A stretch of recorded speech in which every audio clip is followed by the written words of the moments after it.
Good morning students, how are you?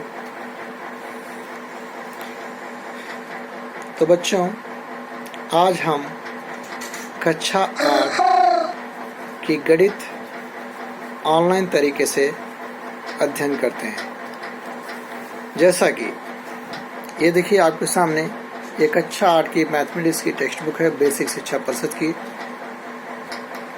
और इसमें जो पहला पार्ट है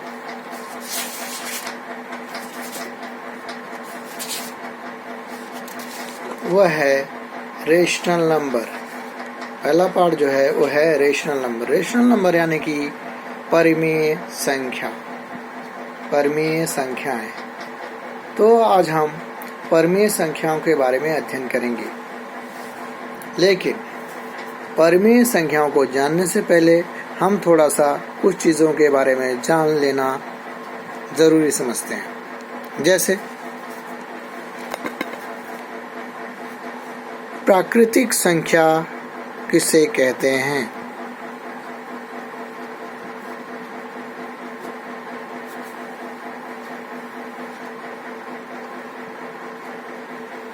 प्राकृतिक संख्या किसे कहते हैं? तो बच्चों, जो भी गिनती करने वाली संख्याएं हैं वह प्राकृतिक संख्याएं हैं। जैसे 1, 2, 3, 4, 5, 6, 7, इस तरह से जो भी गिनती करने वाली संख्याएं हैं वह है प्राकृतिक संख्या। दूसरी बात आती है कि पूर्ण संख्या। प्राकृतिक संख्या को हम नेचुरल नंबर भी कहते हैं अंग्रेजी में। पूर्ण संख्या को हम होल नंबर कहते हैं। इसको देखिए, जो है कहीं कहीं हम देखेंगे तो कैपिटल N से डिनोट करते हैं, इसको W से, होल नंबर। तो अगर बच्चों ये कहा गया है कि बिना शून्य के अंक पूर्ण नहीं होते हैं, इससे अगर शून्य जुड़ जाए इसमें तो वह पूर्ण संख्या कहलाती है। कहने का मतलब 1 से अगर शुरू होता है तो वह प्राकृतिक संख्या कहलाती है, और जो शून्य से शुरू करते हैं उसे कहते हैं पूर्ण संख्याएं। अब बात आती है कि सम संख्या किसे कहते हैं? सम संख्या, जिसे कि हम इवन नंबर भी कहते हैं, इसलिए इसको हमेशा ई से डिनोट किया जाता है। अंग्रेजी का जो वर्ड है इवन नंबर, तो इसे हम इसलिए ई से डिनोट करते हैं सम संख्या। सम संख्याएं क्या हैं? सम संख्याएं वह संख्याएं हैं जो स्वयं से व 2 से विभाजित हो जाए। जैसे 2, 4, 6, 8, 10, 12, 14, 16, ये जो है स्वयं से और अपने आप से विभाजित हो रही हैं, इसलिए इसे सम संख्याएं कहते हैं। दूसरी बात आती है विषम संख्या। विषम संख्या को हम अंग्रेजी में ऑड संख्या कहते हैं, इसलिए कैपिटल O से डिनोट करते हैं ऑड संख्या। वो क्या है? कहने का मतलब ये है कि जो भी हमारी सम संख्याएं थी उनको छोड़ दिया जाए और जो भी संख्याएं बचती हैं उसे विषम संख्या कहते हैं। जैसे 1, 3, 5, 7, 9, 11, 13, 15, 17 आदि। तो ये हो गई विषम संख्या। कहने का मतलब जो भी है सम संख्याओं को छोड़ दिया जाए तो जो सी संख्याएं बचती हैं वो विषम संख्याएं कहलाती हैं। इस अगली बात आती है अभाज्य संख्याएं। अभाज्य संख्याएं। अभाज्य संख्याएं क्या है? अभाज्य संख्या को हम प्राइम नंबर कहते हैं, P से डिनोट करते हैं। प्राइम संख्या या प्राइम नंबर अंग्रेजी में कहते हैं, इसलिए हम इसे P से डिनोट करते हैं। अब देखा जाए तो कुछ लोग हमेशा कंफ्यूज में रहते हैं कि विषम संख्या को ही अभाज्य संख्या कह देते हैं और सारे विषम संख्या को अभाज्य, अभाज्य को विषम कह देते हैं, जबकि ऐसा नहीं है। अभाज्य संख्याएं वह संख्याएं हैं जो सिर्फ स्वयं से विभाजित हो और किसी से नहीं। जैसे 1 हुआ, 3 हुआ, 5, ये देखिए अपने आप से विभाजित हो रही हैं। 7 और कोई संख्या इतनी विभाजित नहीं कर सकती हैं पूर्ण रूप से। जैसे अब आते हैं बात 9 की बात करते हैं, तो 9 देखा जाए तो 3 से विभाजित हो जाता है। 3 त्रिका 9 और तो इसलिए 3 से विभाजित, इसलिए इसको छोड़ दिया जाता है। इसके बाद 11 आ जाती है, 13, फिर 15 की बात करते हैं तो 15 भी जो है 3 से, और 3 × 15 और 5 × 15, 3 और 5 दोनों से विभाजित, इसलिए इसे अभाज्य संख्या नहीं कह सकते हैं। इसके बाद 17 है, 19 है, फिर 21 देखा जाए तो 21 जो है 7 × 21, 3 × 7 21 दोनों से विभाजित हो जाती हैं, इसलिए इसे जो है हम अभाज्य संख्या नहीं कह सकते हैं। 23 कह सकते हैं। इसी तरह से हमें देखना है तो अभाज्य संख्या है। अब बात आती है पूर्णांक की। पूर्णांक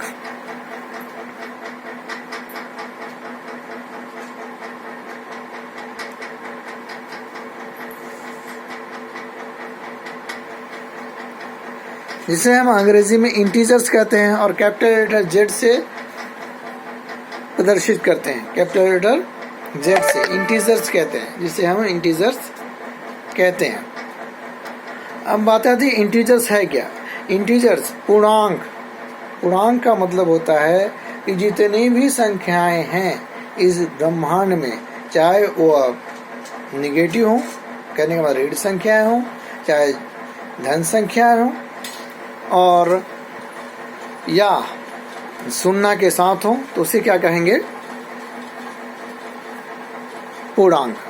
अब पूर्णांक में आता है जैसे हम ये होता है, देखिए जैसे बीच में शून्य रख दिए और अक्सर क्या करते हैं +1 +2 +3 ये दाहिने साइड में रख देते हैं, और -1 -2 -3 आदि इस तरह से हम रख देते हैं और कहते हैं ये पूर्णांक है। लेकिन कंफ्यूजन ये हम नहीं कह सकते कि क्या पूर्णांक में प्लस संख्याएं इधर हो जाएं और ऋण संख्याएं इधर भी हो जाएं। तो हम कह सकते हैं ऐसा भी हो सकता है कि प्लस संख्याएं ऋण संख्याएं इधर हो जाएं और प्लस संख्याएं इधर भी हो जाएं, तो भी गलत नहीं माना जाता है। लेकिन जो हमारी थियरीज, हमारे जो है रिसर्च हुए हैं, जो वैज्ञानिकों ने की है, मैथमेटिशियन ने की है, वो इसी को राइट मान के इसी पे सारा रिसर्च हुआ है, इसलिए हम इसको छोड़ देते हैं और हम इसी को आधार मान लेते हैं कि जो पूर्णांक होता है यही संख्या होती है। तो हम कह सकते हैं कि पूर्णांक संख्या वह संख्या है जो 0 बीच में होता है, जो 0 होता है, और दाहिने साइड में जो है हमारे प्लस संख्याएं होती हैं और बाएं साइड में ऋण संख्याएं होते हैं, उसे पूर्णांक कहते हैं। तो इसी क्रम में हम आते हैं, आगे चलते हैं रेशनल नंबर, जो कि आज हम इसी के बारे में अध्ययन करने वाले हैं। रेशनल नंबर, रेशनल नंबर को हम हमेशा Q से डिनोट करते हैं, Q से डिनोट करते हैं। अब रेशनल नंबर है क्या, जिसे कहते हैं हिंदी में परमेय संख्या। परमेय संख्याएं,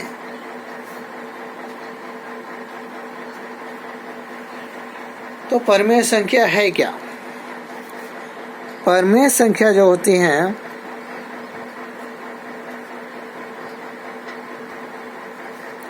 P/Q के रूप में होती हैं। P/Q के रूप में होती हैं, जहां Q 0 के बराबर नहीं होता है। कहने का मतलब ये है कि 5/3, 6/4, 2/8, 3/10 ये सभी जो है आपकी परमीय संख्या है। जैसे ये ऊपर जो है इसे कहते हैं हम अंश, जैसे 5/3 है, ऊपर वाले को कहते हैं हम अंश है ये, और नीचे वाले को कहते हैं हर है। कह सकते हैं अंश बटे हर भी हम कह सकते हैं, इसका नाम दिया गया है अंश बटे हर। कहने का मतलब यह है परिमेय संख्याएं p बटे q के रूप में होती हैं, जहाँ q शून्य के बराबर नहीं होती हैं। कहने का मतलब q शून्य नहीं होना चाहिए, मतलब 5 बटे शून्य इस तरह के नहीं होना चाहिए, या 6 बटे शून्य नहीं होना चाहिए।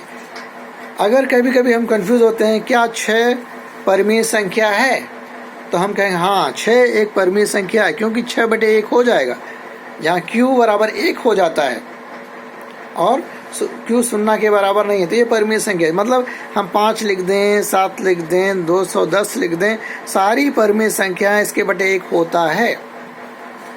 अब बात आती है कि परिमेय संख्या को हम आसानी से कैसे जान सकते हैं। जैसे मान लीजिए ये एक वृत्त है, गोला भी कह सकते हैं, वृत्त है। एक गोले को हम 2 बराबर भागों में बांट दिया, तो ये जो एक भाग होगा, कहने एक को हमने 2 भागों में बांट दिया, इसको लिए कहेंगे 1/2। क्या कहेंगे 1/2, मतलब एक भाग आपका 1/2 का हो गया, इसको आधा हम कहते हैं। इसी तरह से अगर गोले को हम 4 बराबर भागों में बांट दें, तो एक को 4 भागों में किया है, एक को 4 भागों में मतलब 1/4। एक जो भाग होगा वो होगा 1/4। दूसरे तरीके से हम और समझना चाहते हैं कि जैसे ये बॉक्स है,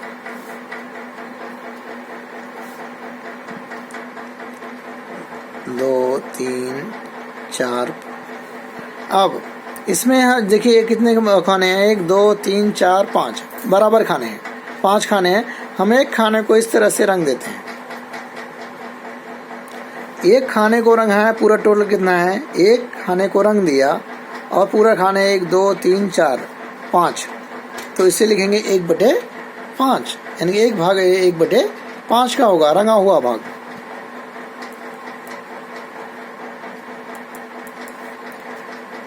इसी तरह से अगर हम और एक इस तरह से ले लेते हैं, 2, 3, 4, 5, 6, मान लीजिए बराबर है 1, 2, 3, 4, 5, 6। हम इसमें से 1, 2,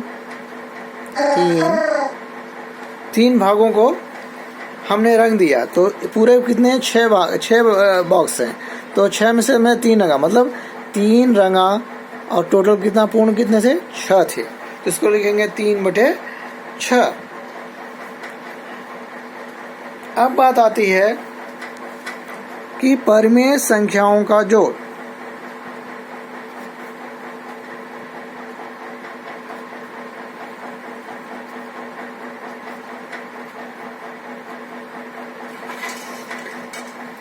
परिमेय संख्याओं का जोड़। अब जोड़ 2 कंडीशन होती हैं, जिसका हर समान हो। पहली कंडीशन होती है जिसका हर समान हो, जिसका हर समान हो, मानता अंश बटे हर कहा तो उसमें हर समान हो। जैसे 5/6, 7/6,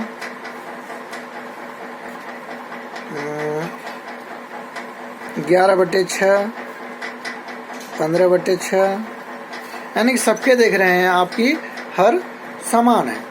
जब हर समान है, इनको जैसे मान लीजिए इन दोनों संख्याओं को, इसको और इसको जोड़ना हो, हम तो क्या करेंगे 5/6 एंड 7/6, इनको अगर जोड़ना है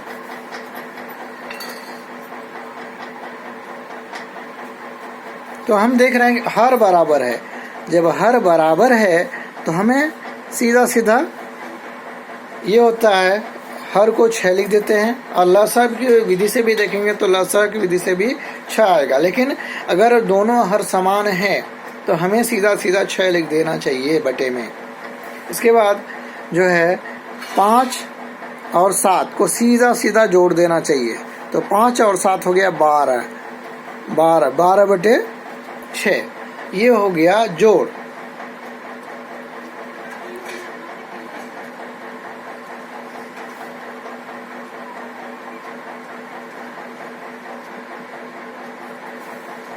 अब इसी तरह से अगर घटाना करना हो तो कैसे करेंगे?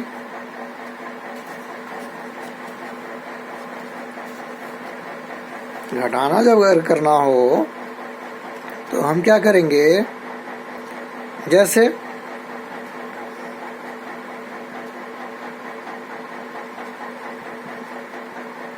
3/5 माइनस 1/5। अब यहाँ देखा जाए दोनों के हर समान है तो हमें सेम वही करना है। हर समान है तो हर इस तरह से बटे में लिख देंगे और सीधा सीधा हम 3 - 1 घटा देंगे। 3 में से 1 गया 2, मतलब 2/5 आ गया। तो इस तरह सीधा सीधा हम घटा देंगे। अब कुछ चीज़ें परिमेय संख्या में जानने से पहले हमें कुछ चीज़ों का ज्ञात होना बहुत ज़रूरी है। जैसे अगर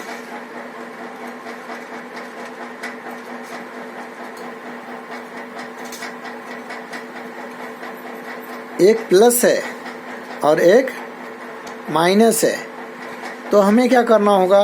घटाना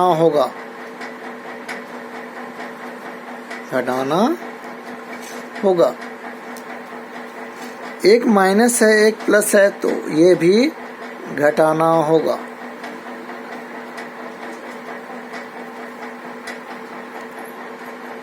माइनस माइनस है तो क्या होगा? ये जोड़ होगा।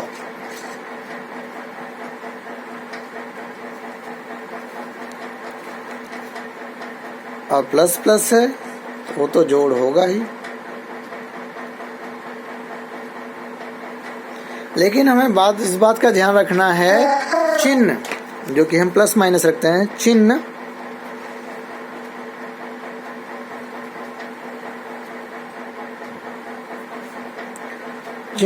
बड़ी संख्या का,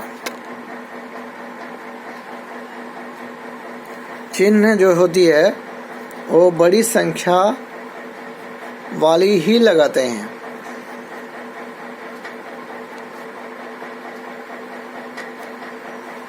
चिन्ह जो है बड़ी संख्या वाली ही लगाते हैं।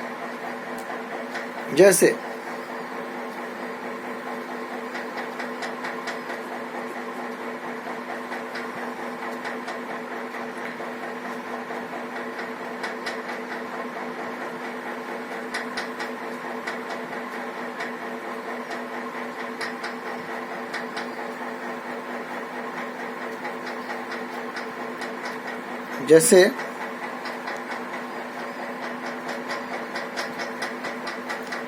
-2/3 धन 5/3। अब इसमें भी हर बराबर 3 लिख देते हैं। -2 धन 5 है। अब हमें देखना है एक माइनस है एक प्लस है, एक माइनस है एक प्लस है तो हम सीधा सीधा घटा देते हैं, जैसा कि आपको बताया गया। जब घटा देते हैं तो 5 में से 2 गया 3, 3/3। लेकिन चिन्ह जो होगा बड़ी संख्या क्या है? 5 है कि 2 है? तो 5 है।